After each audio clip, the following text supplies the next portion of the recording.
Dhaka university में आखिरी दर्शन के लिए रखा जाएगा शव।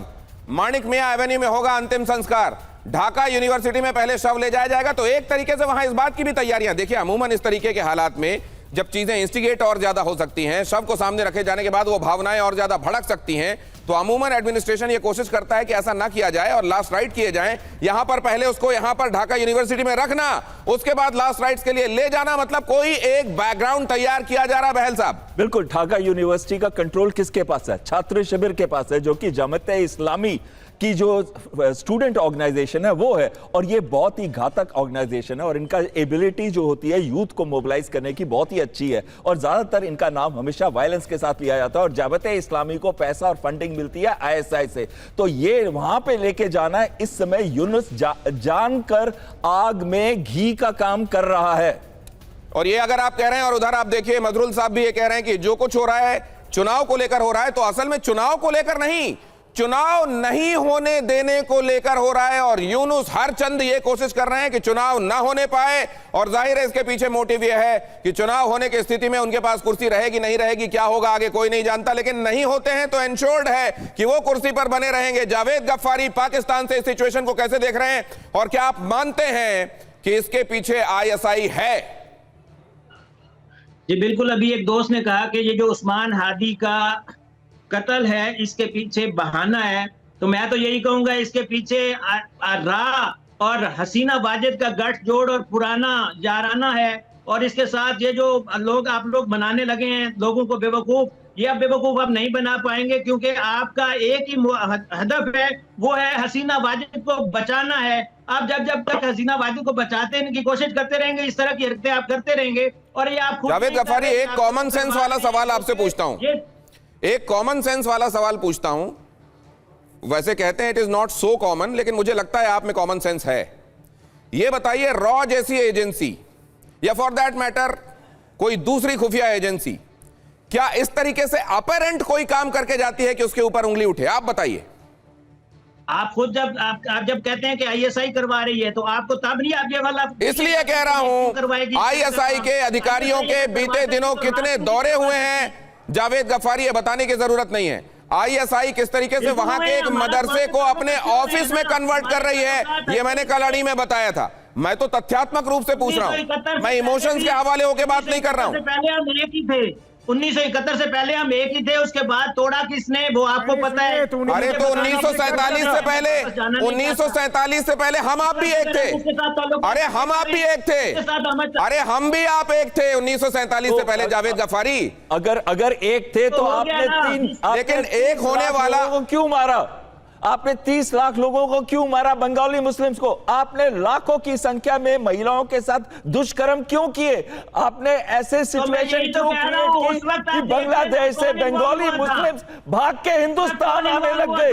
अरे बिलियंस के हिसाब से बांग्लादेश से आए थे, हमारे को अपनी सेना भेजनी पड़ी बांग्लादेश को बचाने के लिए, आवाम को बचाने के लिए हमने भेजी थी सेना। मजरूल साहब कुछ उनको जवाब दे रहे हैं। हमारा एक देश था, आपकी बात पर मजरूल साहब कुछ कह रहे हैं। बांग्लादेश बना, अब बांग्लादेश जावेद गफ्फारी एक सेकंड, मजरूल साहब को सुनिए, मजरूल साहब को सुनिए, कुछ कह रहे हैं। मजरूल साहब कहिए, पत्रकृत पायन उसके फौरन बाद आपके पास।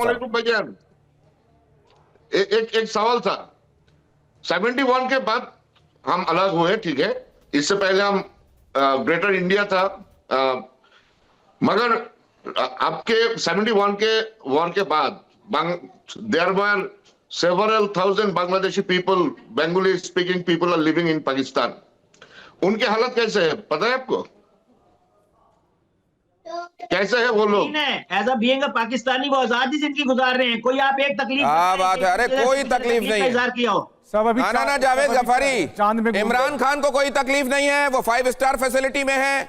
बांग्ला स्पीकिंग लोग जो वहां रह रहे हैं एकदम बम बम माहौल में, कोई दिक्कत नहीं है उनको एकदम। ये दुनिया की आंखों में असल में ना वो उनको इल्हाम हो रहे हैं, वो कुछ उनको उनकी आंखों में कुछ वो हो गया है जिसको कहते हैं कोई बीमारी, जिसकी वजह से ये सब दिखाई दे रहा है। कम से कम जावेद गफ्फारी, आपको पूरी दुनिया सुन रही है, for the sake of credibility कम से कम सच कहा करें। लेकिन अब मैं पथिकृत पायन आपके पास आ रहा हूं, ये समस्या एक्चुअली ये आपको ये प्रॉब्लम किस हद तक बड़ी होती दिखाई दे रही है, और इस प्रॉब्लम के रूट में आपको कौन दिखाई दे रहा है?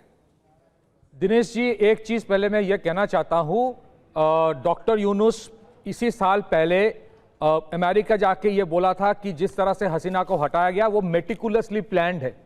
दूसरी चीज है, क्या यह सही नहीं है कि 1971 के पहले पाकिस्तानी जनरल्स बांग्लादेश में जाके ये कहा था कि इनकी नस्लें बदल देंगे? तीसरी चीज, जिस तरह के वायलेंस अभी देख रहे हो, ओस्मान हादी को मारने से एक कल्चरल सेंटर को क्यों अटैक किया जा रहा है? इस तरह के ही अटैक्स 1971 के टाइम रजाकार किया करता था। तो ये एक पूरा कंट्रोल्ड केओस है, उसमें यूनुस इसी के साथ ही है। यूनुस पिछले 16 महीने में जो एक पूरा ख्याली पुलाव बेचा था वो पूरा डिसएंचेंटेड हो गया, लोग उसके पॉलिटिकल ग्रिप कम हो रहा था। आज वो इस तरह से प्रोवोक करेगा। मनीष भाई ने एग्जांपल दिया ईरान का 1979 बेंगाजी में, जिस तरह से एक अमेरिकन डिप्लोमेट का 2012 में अंसर अल शरिया करके एक इस्लामिक ऑर्गेनाइजेशन ने बाहर खदेड़ के मारा। इस तरह के कुछ चीजें ये करने की कोशिश इंडिया के ऊपर करेगा ताकि इंडिया रिटेलिएट करे, रिएक्ट करे।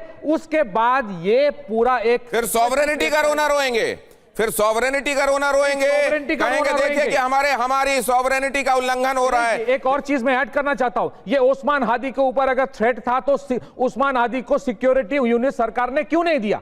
दूसरी चीज, उसको मारने के बाद इनके पास सारे इंफॉर्मेशन था, 7-8 घंटा तक कुछ नहीं किया, फिर ये नैरेटिव तैयार किया गया कि इंडिया ने करवाया है। इंडिया अगर करवाता तो इसी तरह के बेवकूफी का काम नहीं करवाता कि पकड़े जाए, पहली चीज। दूसरी चीज, ये पूरा एक पॉलिटिकल गैल्वेनाइजेशन के लिए तैयार किया जा रहा है ताकि ये इलेक्शन ना हो। यूनुस नहीं चाहता है ये इलेक्शन हो, यूनुस को अभी भी सरकार में रहना है। उसका अल्टीमेट ऑब्जेक्टिव है ये एक सीरिया बने, ये एक केओस इंडिया के ऊपर तैयार करे, केओस बने खुद बांग्लादेश के लिए। और दूसरी बात यह है कि आप अपने हाथ में अंगारे पकड़ेंगे इसलिए कि दूसरे पे उछालें और वो जल जाए, तो पहले तो आपके हाथ में अंगारे होंगे।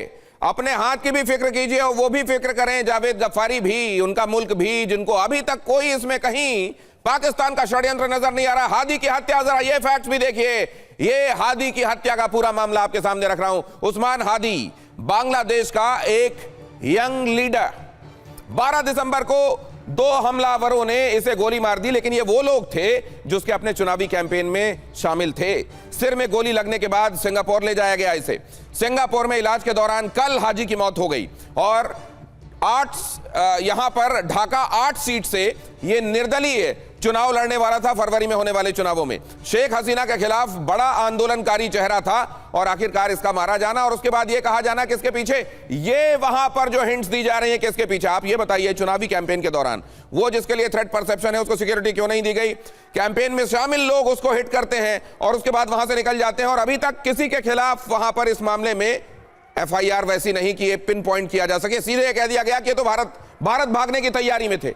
दीपू चंद्र दास उसी दौरान एक हिंदू की ये कहते हुए कि इसने मोहम्मद साहब भी आज अगर होते तो इस तरह की घटनाओं को देखकर कहते कि ये है जो तुमने मजहब को तर्जुमानी दे दी है।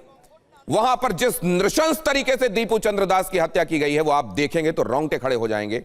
लेकिन वहां पर अगर आप देखें, रिएक्शंस देखें, हाजी उस्मान के लिए रिएक्शंस देखें और दीपू चंद्रदास के लिए रिएक्शन देखें तो आपको यह समझ में आ जाएगा कि कट्टरता, धर्मांधता किस तरह से इस मुल्क पर हावी होती जा रही है। मनीष झा, ये कितने दिनों से सिमर हो रहा था जो आज इस तरीके से सरफेस पर आ गया है? देखिए, सब कुछ प्री प्लान तरीके से था। आपको याद होगा कि जब मोहम्मद, नहीं मतलब 1 साल, 2 साल, 3 साल शेख हसीना के रहते रहते कब से ये खदबदाहट शुरू हो गई थी? देखिए, वैसे तो 71 के बाद से ही पाकिस्तान इस ताक में था, कब मौका मिले।